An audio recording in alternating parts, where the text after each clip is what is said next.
नमस्कार, स्वराज सेहत में आपका बहुत स्वागत है। मैं हूं आपके साथ बुशरा। स्वराज सेहत में आज बात करेंगे चर्म रोगों के बारे में।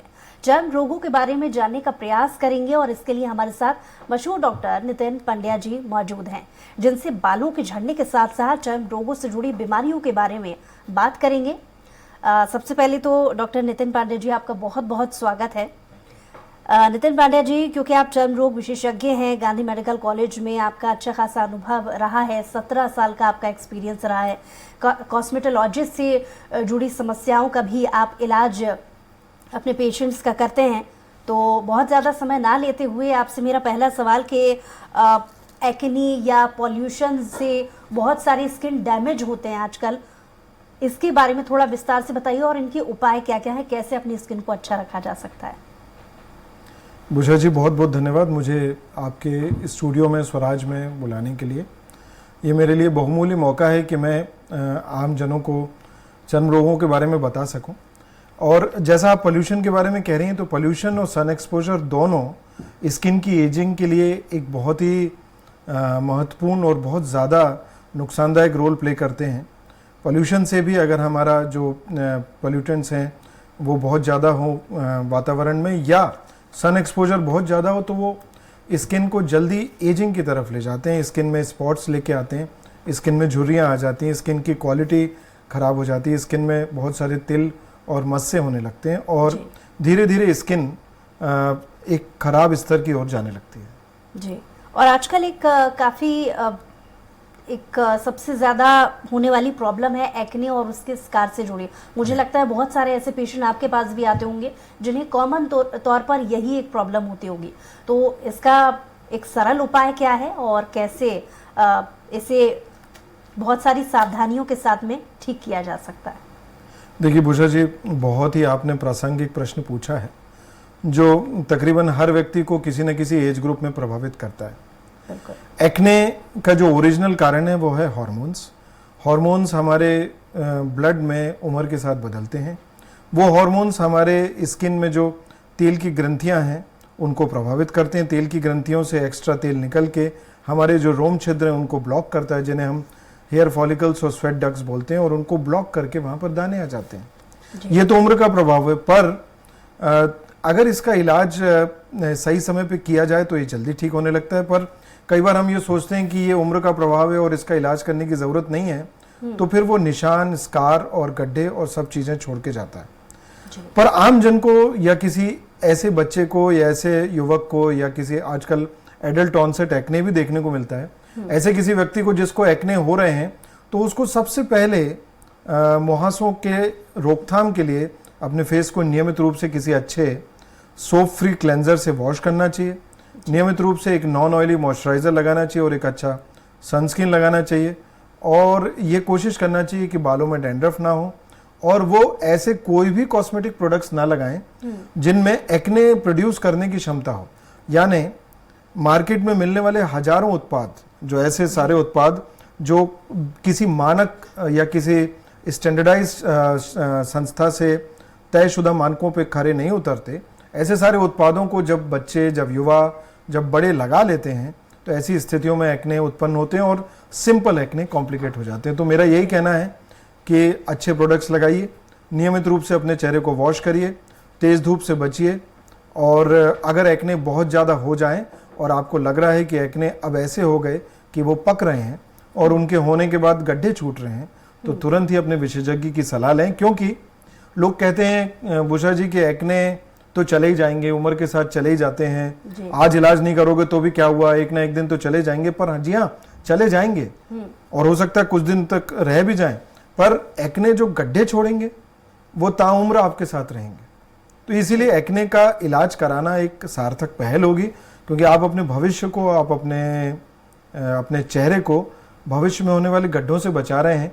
और सिर्फ इस बात का इंतजार मत करिए कि एक्ने तो कभी ना कभी चले ही जाएंगे। कई बार नोड्यूलर सिस्टिक एक्ने होते हैं और वो चेहरे की रूपरेखा को बुरी तरह डिस्टॉर्ट कर देते हैं। तो ये तो बात रही त्वचा को किस तरीके से देखभाल इसकी की जाए, लेकिन आप क्योंकि कॉस्मेटोलॉजिस्ट भी हैं, लेज़र सर्जन भी हैं, विस्तार से आपसे जानना चाहेंगे कि आखिर लेजर ट्रीटमेंट कितने प्रकार के होते हैं और कौन कौन से केसेस में सही लेजर ट्रीटमेंट चुना जाता है। बुशा जी, लेज़र आपने बहुत ही अच्छा प्रश्न किया। आमतौर पे आजकल लेज़र के बारे में बड़ी चर्चा होती है।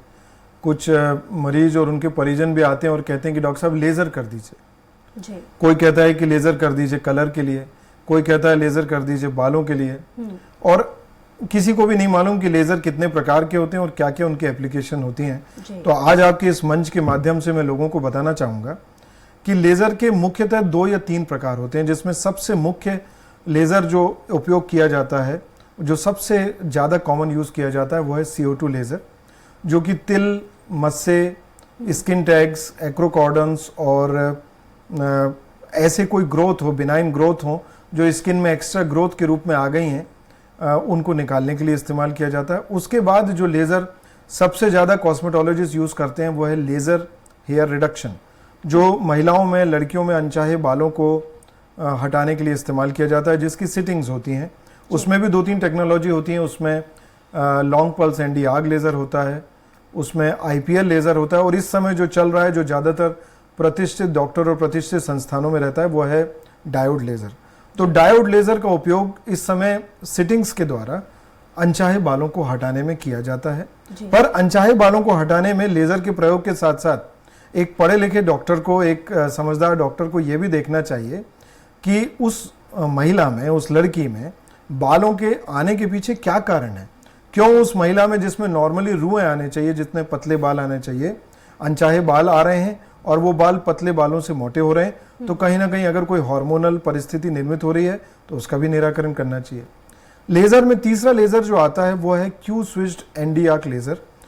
Q switched ND arc laser का मुख्य काम है कलर और पिगमेंट पे काम करना जी। तो अगर हम आम भाषा में इस्तेमाल करें तो आपने सुना होगा, लोग कहते हैं डॉक्टर के यहाँ गए थे, टैटू था, टैटू को लेज़र करवाया, तो टैटू, पिगमेंट और स्किन में दाग और धब्बे को ठीक करने के लिए Q switch ND arc laser इस्तेमाल किया जाता है। एवं चौथा लेज़र जो इस्तेमाल होता है, जो मुख्य रूप से मैं 4 लेज़र्स की आपसे बात कर रहा हूँ, जो चौथा लेज़र इस्तेमाल होता है वो है फ्रैक्शनल CO2 लेज़र, जो चेहरे के गड्ढे, चेहरे के निशान, चोट के निशान एवं उनसे आए हुए दाग धब्बों को रिपेयर करने के लिए plastic surgeon as well as skin specialist दोनों इस्तेमाल करते हैं। और इसके अलावा आप जिक्र कर रहे हैं कि फंगल इन्फेक्शन से भी जुड़ी जो समस्याएं हैं वो बहुत बढ़ गई हैं, क्योंकि आजकल एटमॉस्फेयर पॉल्यूशन, इसकी वजह से ये समस्या इतनी आम हो चुकी है कि हर कोई इसके सही इलाज को लेकर के चिंतित है, और वो ये नहीं ठीक से ध्यान रख पाते हैं कि आखिर सही इलाज हमें कहाँ कराना चाहिए, कैसे कराना चाहिए और किससे कराना चाहिए। बिल्कुल बुशा जी, आपने एक ऐसा प्रश्न कर दिया जो इस समय किसी भी चर्म रोग विशेषज्ञ की OPD में आधे से ज़्यादा केस जिस बीमारी के होते हैं वो है फंगल इन्फेक्शन। और हम सभी डॉक्टर्स ने, इवन जनरल प्रैक्टिशनर्स ने, फिजिशियंस ने और स्किन के डॉक्टर्स ने नोटिस किया है कि पिछले 5 से 7 सालों में फंगल इन्फेक्शन की जो बाढ़ आई है, जो हजारों की तादाद में, लाखों की तादाद में हर दूसरा व्यक्ति फंगल इन्फेक्शन से प्रभावित हुआ है, वो मुझे लगता है कि एक अनप्रेसिडेंटेड है। और देखा जाए तो इस चीज़ का एक ऑडिट होना चाहिए, और देखा जाए तो इसके लिए पूरा एक रिसर्च होना चाहिए कि ये क्यों इतना ज़्यादा हो रहा है। पर हम डॉक्टर्स का ऐसा सोचना है जी कि अभी आपने कोविड के समय देखा होगा, स्टेरॉइड्स को लेके काफ़ी पैनिक हुआ। अभी चर्चा हुई कि स्टेरॉइड्स ने ब्लैक फंगस कोविड पेशेंट्स में कर दिया। वैसे ही बिना किसी डॉक्टरी सलाह के medical stores, beauty parlours, local doctors जिनके पास डिग्रियां नहीं हैं, और काफ़ी सारे ऐसे डॉक्टर्स जो किसी संस्था से किसी पैमाने पे खड़े नहीं उतरते, उनके द्वारा चमड़ी की बीमारियों, चमड़ी की कंडीशंस के ट्रीटमेंट के लिए खुल्लम खुल्ला धड़ल्ले से स्टेरॉइड का इस्तेमाल किया जाता है जी।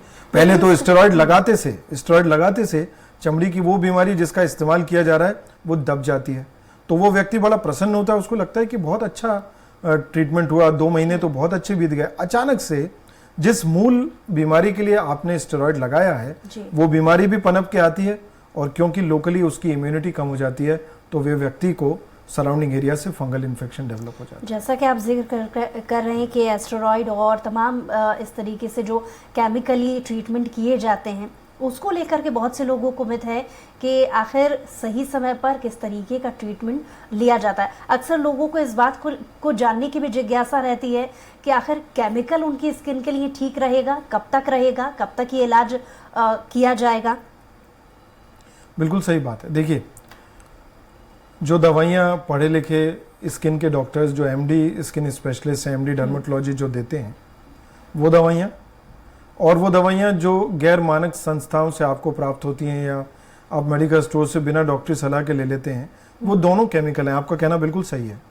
बट बहुत सारे ऐसे केमिकल्स हैं, बहुत सारी ऐसी दवाइयाँ हैं जिन्हें आप 1 महीने तक लगा सकते हैं, कुछ दवाइयाँ हैं जिन्हें आप 3 महीने तक लगा सकते हैं, और कुछ दवाइयाँ जिन्हें आप बहुत लंबे समय तक लगा सकते हैं डॉक्टरी सलाह पे, बिना किसी साइड इफेक्ट के। जैसे अगर मैं आपको कहूँ कि पिगमेंटेशन बहुत ही कॉमन प्रॉब्लम है, झाइयाँ, चेहरे पर कालापन, चेहरे पर स्पॉट्स और पिगमेंटेशन का इलाज। अब पिगमेंटेशन के इलाज में मेडिकल स्टोर्स पे बहुत सारे ऐसे कॉम्बिनेशंस मिलते हैं जिनमें स्टेरॉइड्स होते हैं, जिनको लगाते से चेहरा लाल हो जाता है। थोड़ी देर के लिए धोखा होता है कि व्यक्ति का चेहरा सुधर रहा है, उस व्यक्ति को ऐसा लगता है कि चेहरा गुलाबी सा हो गया, थोड़ा सा फेयर दिखता है, और दूसरे तीसरे दिन जब तेज धूप लगती है तो आदमी जो भी व्यक्ति होता है वो अपनी ओरिजिनल कलर से भी कई गुना ज्यादा डार्क हो जाता है और फिर परेशान होता रहता है। इसी से जुड़ा एक ट्रीटमेंट कहा जाता है जिसे हम केमिकल पीलिंग भी कहते हैं, जो आजकल ट्रीटमेंट में बहुत ट्रेंड में है। इसके बारे में थोड़ा सा विस्तार से बताइए। बुशा जी, केमिकल पीलिंग को हम अगर थोड़ा और स्पेसिफिक बात करें तो केमिकल पीलिंग को हम लोग ग्लाइकोलिक पीलिंग, सैलिसिलिक पीलिंग या लैक्टी पीलिंग में डिवाइड करते हैं। सैलिसिलिक एक ऐसा केमिकल है जो डिराइव्ड होता है कुछ ऐसे ओरिजिनल केमिकल से जो पूरी तरह सेफ है और जो स्किन में कीलों और दानों को डिसॉल्व करने के लिए कंट्रोल्ड परिस्थितियों में डॉक्टरों की निगरानी में लगाया जाता है और फिर उसको हटा देते हैं। उसको हम सैलिसिलिक पील बोलते हैं। फ्रूट्स से डिराइव्ड जो एसिड्स होते हैं उनसे बनता है ग्लाइकोलिक एसिड। ये भी कलर और स्पॉट्स और पिंपल्स के लिए किया जाता है, उसको ग्लाइकोलिक पील बोलते हैं। दूध और दूध से डेरिवेटिव्स जो प्रोडक्ट होते हैं उनसे लैक्टिक एसिड प्राप्त होता है, उसको लैक्टिक पील में यूज करते हैं। तो ये सारे हैं तो केमिकल्स, बट इनके ओरिजिनल सेफ हैं। अगर किसी आप मान्यता प्राप्त संस्था या किसी क्वालिफाइड डॉक्टर के हाथों से पीलिंग करा रहे हैं तो कहीं से कहीं तक भी आपको नुकसान नहीं करेगा, क्योंकि उसका कारण है क्योंकि कोई भी डॉक्टर पीलिंग करेगा भी तो जितनी जरूरत है उतनी करेगा, जितने तयशुदा उसके स्टैंडर्ड्स हैं उनको फॉलो करेगा, आपको वो सारी प्रिकॉशंस बताएगा पीलिंग के बाद और साइड इफेक्ट से बचाएगा। पर बहुत सारे ऐसे एजेंट्स हैं जिनमें ब्लीच होता है, तो शुरुआत में फेयरनेस लाता है, साथ में स्टेरॉइड्स कंबाइन कर देते हैं, तो व्यक्ति काफी परेशान होता है। तो देखिए, कोई तयशुदा ऐसा वो नहीं है कि आप ये चीज करें वो चीज ना करें।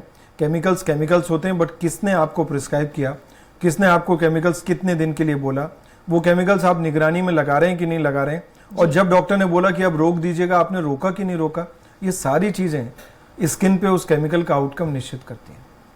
और क्योंकि आधुनिक ज़माना है, देश लगातार आगे बढ़ रहा है, ऐसे अलग अलग सेक्टर्स हैं जहां पर अच्छे दिखने की होड़ सी मची हुई है, चाहे वो एयर होस्टेस का प्रोफेशन हो या मॉडलिंग का प्रोफेशन हो। ऐसे प्रोफेशन के लिए ज़रूरी हो जाता है कि वो बहुत अच्छा दिखना चाहते हैं क्योंकि उनके प्रोफेशन की ये डिमांड है। ऐसे लोगों को आप क्या सलाह देना चाहेंगे कि अपनी स्किन को बेहतर कैसे किया जा सकता है? और इसके भी एक अलग अलग क्राइटेरिया होते हैं, चाहे वो एजिंग को लेकर के किसी को प्रॉब्लम होती है और किसी को स्किन प्रॉब्लम होती है, तो ऐसे अलग अलग क्राइटेरिया के लिए आप क्या सुझाव देना चाहेंगे कि कैसे स्किन को बेहतर ऐसे प्रोफेशंस के लिए रखा जाए? देखिए, मैं आपको कुछ बुनियादी चीज़ें बताऊंगा। सबसे उनमें 2-3 जो है वो बेसिक्स हैं स्किन की न्यूट्रिशन के लिए। सबसे अच्छा तो अच्छी डाइट। अगर आप अच्छी डाइट ले रहे हैं तो आपकी स्किन नॉर्मली अच्छी रहेगी। डाइट में आपको क्या चीज़ें इंक्लूड करना है? डाइट में आपको फ्रूट्स एंड वेजिटेबल्स इंक्लूड करना है। आपको वैसी सारी चीज़ें लेना है जिसमें ओमेगा 3 फैटी एसिड्स हैं। अगर नॉन वेजिटेरियंस हैं तो उनको फिश लेना है, एग वाइट ले सकते हैं। अगर वेजिटेरियंस हैं तो उनको अलसी के जो बीज होते हैं उसको भून के वो खा सकते हैं। नियमित रूप से फ्रूट्स और वेजिटेबल्स लेना है जिसमें सिर्फ विटामिन सी ना मिले, मिनरल्स भी मिले, इस बात का ख्याल रखना है। दूसरी चीज है स्लीप। अगर आप पूरी नींद लेते हैं तो आप ये देखेंगे कि आपकी स्किन नॉर्मली ही अच्छी रहती है। अगर आपने बहुत सारे ट्रीटमेंट्स करे और आप बहुत सारे स्किन ट्रीटमेंट्स लगातार बड़े बड़े संस्थाओं से भी करा रहे हैं, पर आपकी नींद पूर्ण नहीं है, तो आपकी स्किन में कभी भी वो चमक, वो ग्लो नहीं रह सकता, जिसका जो एक आदर्श स्थिति अपन जैसी बात कर रहे हैं आप ऐसे जॉब्स और प्रोफेशंस के लिए। और थर्ड मैं बोलूँगा सन प्रोटेक्शन, और इसके अलावा खूब सारा पानी पीना। तो ये 4 बुनियादी बातें अगर हर व्यक्ति फॉलो कर ले तो ठीक हो जाता है। क्योंकि मैं ऐसा इसलिए कह रहा हूँ बुशरा जी कि मैंने ये चीज़ फील करी। हम कई बार अपनी दादियों को, नानियों को देखते हैं, हम कई बार देखते हैं कि उनकी स्किन यंग लोगों से भी बेहतर हमें दिखती है, उनकी स्किन में वो चमक दिखती है। और जब आप उनकी लाइफस्टाइल पे जाते हैं तो आप देखते हैं कि वो पूरी नींद लेते हैं, वो डाइट अच्छी रखते हैं, वो खूब पानी पीते हैं, सही समय पे अपना इलाज कराते हैं और रिलेटिवली आज की जनरेशन से स्ट्रेस फ्री रहते हैं। तो उनकी स्किन कई बार यंग लोगों से भी ज़्यादा चमकदार और साफ दिखती है। प्रोफेशंस के लिए ये तो बात रही लाइफस्टाइल को लेकर के, लेकिन बतौर कॉस्मेटोलॉजिस्ट आप क्या सलाह देना चाहेंगे? देखिए, मैं यही कहूँगा कि अगर आप अच्छी स्किन चाह रहे हैं और आप चाह रहे हैं कि स्किन को बेहतर से बेहतर करना है, तो आप स्किन के डॉक्टर का सलाह लीजिए। पर कभी भी स्किन के डॉक्टर की सलाह लें तो किसी क्वालिफाइड डॉक्टर की सलाह लीजिए, नंबर 1। और अपनी स्किन बेहतर करने की चाह को एक लेवल पे ले जाके आपको चुनना होगा कि ये मेरा एक अपर लिमिट है, मैं इस लेवल से ज़्यादा ट्रीटमेंट कराऊंगा या नहीं कराऊंगा, मैं ये सोचना होगा हमें। क्योंकि हर ट्रीटमेंट का एक जो हायर ट्रीटमेंट्स होते हैं उनके पॉजिटिव और नेगेटिव इफ़ेक्ट्स होते हैं। तो बेहतर स्किन करने की चाह में हम कोई गलत कदम ना उठाने, इस बात का भी ध्यान रखना है। और अपने प्रोफेशन की रिक्वायरमेंट्स और स्किन के ट्रीटमेंट्स और स्किन को बेहतर करने की चाह में एक बैलेंस, एक सामंजस्य स्थापित करने की ज़रूरत है। और क्योंकि आप हेयर स्पेशलिस्ट भी हैं, तो आजकल बहुत ट्रेंड में एक शब्द हम सुन रहे हैं कि पीआरपी ट्रीटमेंट। ऐसे इसके अलावा भी और बहुत सारे जो ट्रीटमेंट हैं वो अक्सर सुनाई दे रहे हैं लेटेस्ट टेक्नोलॉजी के हिसाब से, या लेटेस्ट जो आजकल के समय में पॉल्यूशन और बाकी चीज़ों की वजह से जो अक्सर प्रॉब्लम होने वाली हैं हेयर से जुड़ी, उसके बारे में थोड़ा विस्तार से बताइए और इसके उपाय।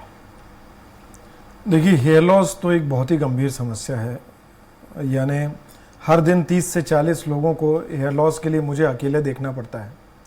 तो अपने आप में आप इस बात का अंदाज़ा लगा सकते हैं कि एक डॉक्टर क्या इतने लोग आते होंगे हेयर लॉस के साथ, तो दूसरे सारे डॉक्टर्स क्या किस तादाद में लोग हेयर लॉस की समस्या से ग्रसित होंगे।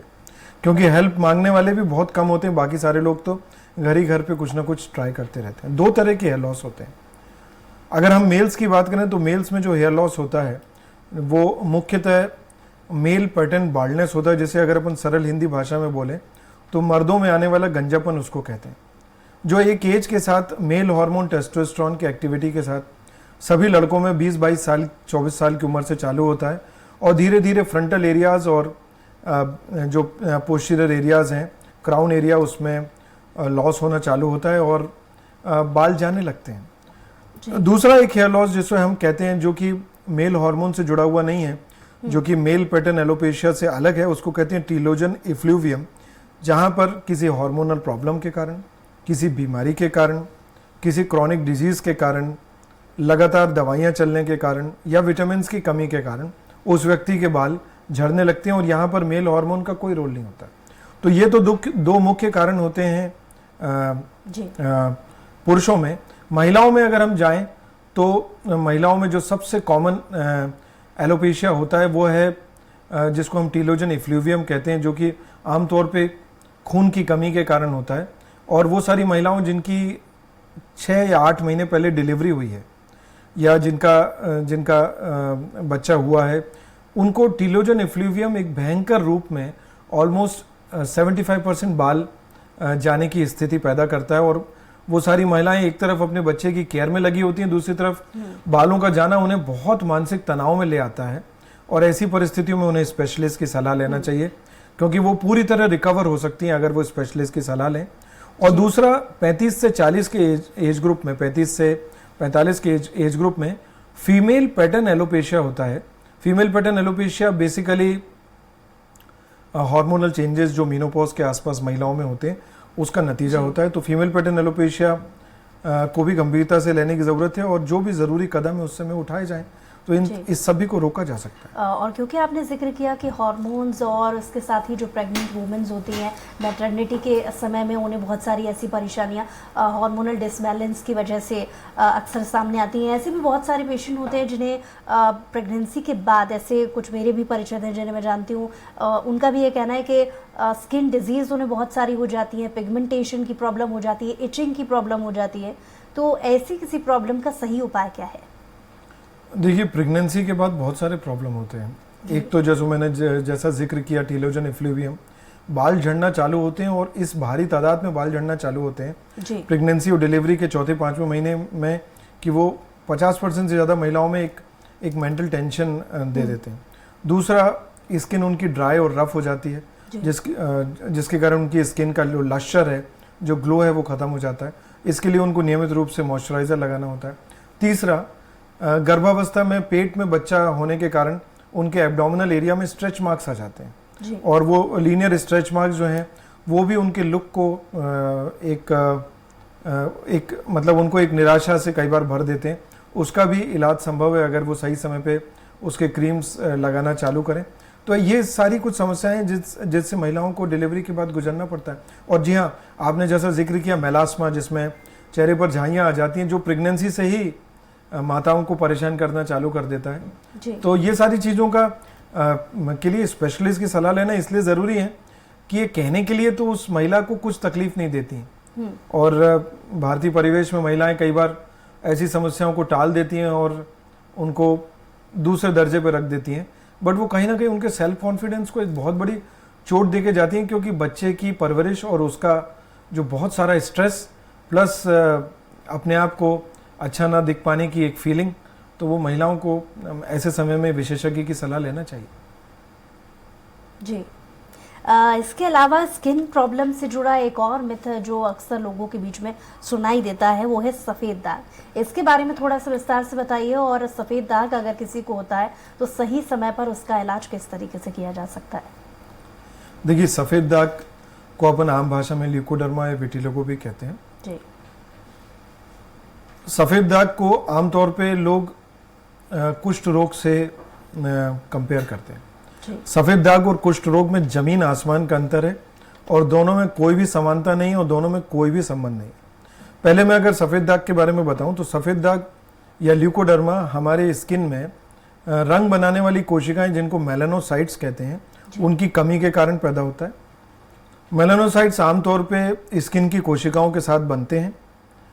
मेलानोसाइट्स की कमी आमतौर पे ऑटो इम्यून बीमारियों के कारण होती है, यानी हमारे ही ब्लड में कुछ ऐसी एंटीबॉडीज़ बनती हैं जो मेलानोसाइट्स को नष्ट कर देती हैं, कई बार थायराइड की बीमारी के साथ, कई बार हार्मोनल चेंजेस के साथ, कई बार डायबिटीज़ के साथ, जो भी अपने आप में एक हार्मोनल इशू है। और ऐसी परिस्थितियों में सफ़ेद दाग आ जाते हैं, और अगर सफ़ेद दाग छोटा है और उसने बहुत बड़े हिस्से को इन्वॉल्व नहीं किया या वो रैपिडली बढ़ रहा है, ऐसी परिस्थिति में मुझे लगता है कि डॉक्टर और विशेषज्ञ की सलाह लेना बहुत ज़रूरी है, जिससे उसको थामा जा सके और उसके बढ़ाव को रोका जा सके और व्यक्ति के साइकोलॉजिकल लेवल को मेंटेन किया जा सके, क्योंकि वो कई बार सफ़ेद दाग फिर अवसाद का कारण बनता है। जी। उसी परिप्रेक्ष्य में आपने जो पूछा सफ़ेद दाग, बहुत सारे लोग सफ़ेद दाग को कुष्ठ रोग से जोड़ के देखते हैं। कुष्ठ रोग, जिसे अपन आम भाषा में कोढ़ भी कहते हैं, हम लोग अपनी भाषा में लेप्रेसी कहते हैं, वो एक बैक्टीरिया से होता है जिसका नाम है माइकोबैक्टीरियम लेप्रे। और ये वही बीमारी है जिसमें हाथ पांव सुन्न हो जाते हैं, चमड़ी में थोड़ा सा हल्का सा कम कलर का स्पॉट आ जाता है, उस स्पॉट पे ठंडा गर्म या कोई चुभोने वाली चीज़ पता नहीं चलती है, नसों का इन्वॉल्वमेंट हो जाता है और धीरे धीरे फिर वो हाथ पाँव को नसों को इन्वॉल्व करते हुए एक बड़ा रूप लेने लगता है। तो ये बड़ा ज़रूरी है, क्योंकि ग्रामीण अंचलों में और आम जनमानस में सफ़ेद दाग या ल्यूकोडर्मा या विटिलिगो को कुष्ठ रोग से जोड़ के देखा जाता है। लोग आके यही कहते हैं सर कुष्ठ रोग हो गया, जबकि बिल्कुल अलग अलग बीमारियां। कुष्ठ रोग का तो पूरा इलाज संभव है, जैसे टीबी का इलाज होता है। माइकोबैक्टीरियम उसी कैटेगरी का बैक्टीरिया है, 12 महीने का कोर्स होता है। सारी सरकारी अस्पतालों में, हमीदिया हॉस्पिटल में एवं सभी मानक संस्थाओं में ये फ्रीली उपलब्ध है सरकार के द्वारा। छोटे छोटे सेंटर्स में, कम्युनिटी हेल्थ सेंटर्स में भी उपलब्ध है। इसलिए अगर किसी को सुनपन है, किसी को ऐसा दाग है जिसमें सुनपन है, ठंडा गर्म पता नहीं चल रहा, चोट पता नहीं चल रहा, दाग बढ़ रहा है, नसों में दर्द हो रहा है, तो तुरंत ही अपने स्पेशलिस्ट से संपर्क करें और अपना पूरा प्रॉपर ट्रीटमेंट करें। उसका निराकरण पूरा संभव है। डॉक्टर नितिन पंड्या जी, क्योंकि समय की कमी है इसलिए चलते चलते आखिर सवाल मेरा आपसे कि बॉन मार्क ऐसे कितने प्रकार के होते हैं जिनका इलाज संभव हो पाता है और ठीक तरीके से वो रिमूव भी कर लिए जाते हैं इलाज के जरिए, और साथ ही साथ चलते चलते हमारे दर्शकों को कौन सी आप ज़रूरी टिप्स देना चाहेंगे? देखिए, मेरे ख्याल से आप बर्थ मार्क की बात कर रहे हैं। बर्थ मार्क बहुत सारे होते हैं, उसमें उनको हम लोग अपनी भाषा में मेडिकल लैंग्वेज में नीवस कहते हैं। बहुत सारे बर्थ मार्क जैसे नीवस ओफोटा, जो आमतौर पे अगर आप देखें तो चेहरे पे हल्का सा ब्लूइश कलर का आ जाता है, जिसमें आइज वाला एरिया भी इन्वॉल्व होता है, उसका पूरा ट्रीटमेंट संभव है। हम लोग आम भाषा में जिनको लाछन कहते हैं वो भी, इनका भी ट्रीटमेंट संभव है। कोई एपिडर्मल वेरुकस नीवस कहते हैं, ऐसा दिखता है, वो लेजर के द्वारा निकाला जा सकता है। पर कुछ ऐसे बर्थ मार्क भी होते हैं, कुछ ऐसे हेमेंजियोमास भी होते हैं, कई बार अंदरूनी कराए, ऐसी परिस्थितियों में बहुत ही टेस्ट की ज़रूरत पड़ती है और कई बार उनका इलाज नहीं। और जाते जाते मैं अपने दर्शकों से, चैनल के जो दर्शक हैं, उनसे यही कहना चाहूँगा कि इस अंग है नहीं कि आप हर बार किसी विशेषज्ञ की, पर अपनी दिनचर्या को व्यवस्थित रखें, अपने खान पान, आजकल हम समझते हैं कि कौन सा हेल्दी फूड है उसका ध्यान, खूब पानी पिएं, पूरी नींद लें, और कभी कुछ ऐसी परिस्थिति निर्मित हो जाए जिसमें लग रहा है कि वो आपके घरेलू नुस्खों से या छोटे मोटे तौर तरीकों से, दवाइयों से कंट्रोल नहीं हो रहा, तो तुरंत ही विशेषज्ञ की सलाह लें, इसके बजाय कि किसी ऐसे ट्रीटमेंट को करें जिसके लिए आपको बाद में तकलीफ हो। नमस्कार। डॉक्टर नितिन पंड्या जी, बहुत शुक्रिया ये तमाम ज़रूरी जानकारी हमारे दर्शकों तक पहुंचाने के लिए, और उम्मीद है जो तमाम दर्शक रहे हैं उन्हें उनके सवालों के जवाब ज़रूर मिले होंगे। और इसी के साथ ही अगली बार आप फिर हाजिर होंगे एक नए विषय के साथ। बहरहाल आज की खास पेशकश में इतना ही, मुझे दीजिए इजाज़त। नमस्कार।